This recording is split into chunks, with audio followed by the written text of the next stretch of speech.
প্রশাসন আমরা দেখছি প্রধান রাজনৈতিক দল বিএনপির পক্ষ অবলম্বন করছে অনেক জায়গায়। বাংলাদেশে সফররত মার্কিন প্রেসিডেন্ট ডোনাল্ড ট্রাম্পের দক্ষিণ ও দক্ষিণ এশিয়া ব্যুরোর ডেপুটি অ্যাসিস্ট্যান্ট সেক্রেটারি নিকোল এনচুলিকের সঙ্গে বুধবার বৈঠক করেন এনসিপির আহ্বায়ক মোহাম্মদ নাহিদ ইসলাম। বৈঠক শেষে সাংবাদিকদের সঙ্গে কথা বলেন তিনি। সে সময় এক প্রশ্নের জবাবে নাহিদ অভিযোগ করেন প্রশাসন নিরপেক্ষ নয়। দেশের বিভিন্ন স্থানে এনসিপির নেতাকর্মীদের উপর হামলা হচ্ছে, প্রশাসন মাঠ পর্যায়ে নিরপেক্ষ আচরণ করছে না। প্রশাসন বিভিন্ন জায়গায় প্রধান রাজনৈতিক দল বিএনপির পক্ষাবলম্বন করছে।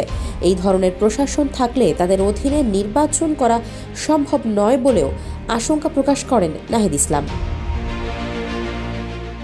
এরপরেই প্রশাসন বিএনপির পক্ষাবলম্বন করছে বলে এনসিপি যে অভিযোগ করেছে তা সঠিক নয় এমন মন্তব্য করেছেন জনপ্রশাসন বিশেষজ্ঞরা। তাদের মতে এ ধরনের দাবি অনভিজ্ঞতা এবং অপরিপক্কতার বহিঃপ্রকাশ। এটা বিএনপিকে রাজনৈতিকভাবে চাপে রেখে নির্বাচন বিলম্বিত করার কৌশল মাত্র। এ ধরনের বক্তব্যের বাস্তব কোনো ভিত্তি নেই। সাবেক সচিবরা মনে করছেন রাজনীতি চর্চার বয়স ও অভিজ্ঞতা দুটির ঘাটতি আছে এনসিপির অনেক নেতার।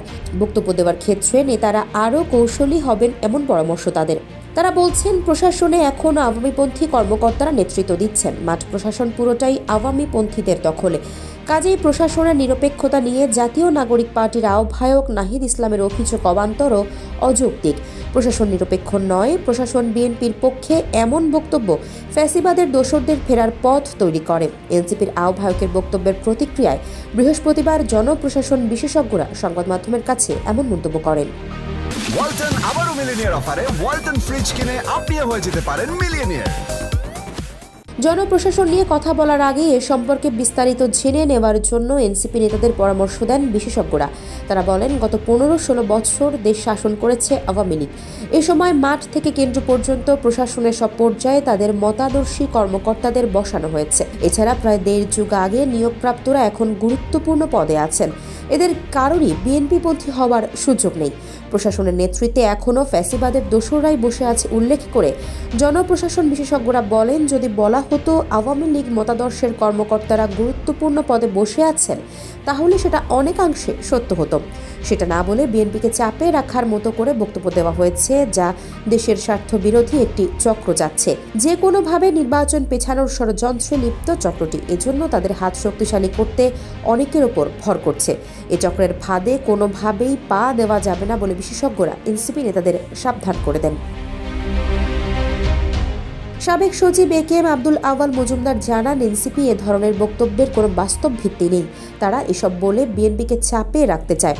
এটা বিএনপিকে চাপে রাখার রাজনৈতিক কৌশল। তিনি আরও বলেন, তাদের রাজনৈতিক প্রজ্ঞার যথেষ্ট অভাব রয়েছে। তারা বয়সে তরুণ হওয়ায় তাদের অভিজ্ঞতারও ঘাটতি রয়েছে। তিনি বলেন, আমি মনে করি তারা আরও ভেবেচিন্তে বিবৃতি দেবেন। তাদের বক্তব্যের কারণে ফ্যাসিবাদের সমর্থক আমলাদের ফেরার পথ প্রশস্ত হচ্ছে কিনা এমন প্রশ্নে সাবেক এই সচিব বলেন, আপাতত তাদের ফেরা প্রায় অসম্ভব। এ প্রসঙ্গে একটি প্রতিবেদন প্রকাশ করেছে জাতীয় দৈনিক যুগান্তর।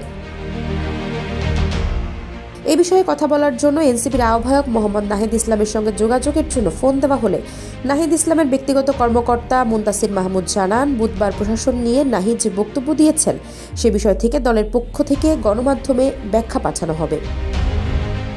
আফসারা নাজ, নিউজ ডেস্ক, ইত্তেফাক।